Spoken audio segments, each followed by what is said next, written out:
Planet Finance Business School, High-Tech City, Hyderabad. BCom, BBA, PGDM, MBA. Call 900 teacher eligibility test విధుల్లో ఉన్న ఉపాధ్యాయులకు తప్పనిసరి చేస్తూ గతంలో ఇచ్చిన తీర్పుపై దాఖలైన సమీక్ష పిటిషన్లను సుప్రీంకోర్టు శుక్రవారం కొట్టివేసింది. అయితే టెట్ అర్హత సంపాదించే ఎందుకు ఉద్యోగులకు ఉపాధ్యాయులకు ఇచ్చిన గడువును 2028 ఆగస్టు 31 వరకు పొడిగించింది.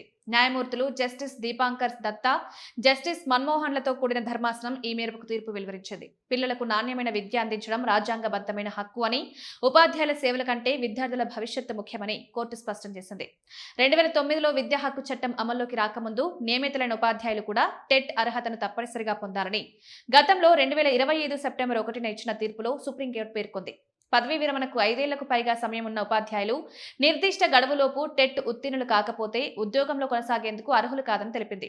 పదోన్నతులు కోరుకునే ఉపాధ్యాయులు తప్పనిసరిగా టెట్లో ఉత్తీర్ణత సాధించాలని పేర్కొంది. ఈ తీర్పును వ్యతిరేకిస్తూ వివిధ రాష్ట్ర ప్రభుత్వాలు, ఉపాధ్యాయ సంఘాలు, వ్యక్తిగత ఉపాధ్యాయులు కలిసి సుమారు 70 సమీక్ష పిటిషన్లు దాఖలు చేస్తారు.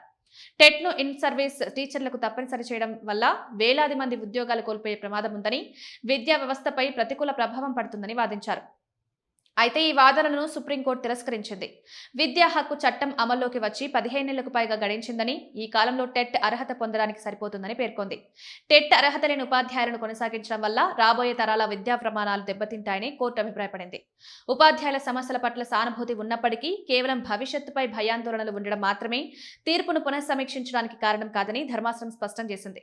విద్యా హక్కు చట్టం వల్ల పిల్లల ప్రయోజనాలను కేంద్రంగా చేసుకుని రూపొందించబడిందని, అందుకే విద్యా ప్రమాణాలను కాపాడేందుకు టెట్ అర్హత ఉపాధ్యాయులకు తప్పనిసరి చేస్తున్నట్లు సుప్రీంకోర్టు తేల్చి చెప్పింది.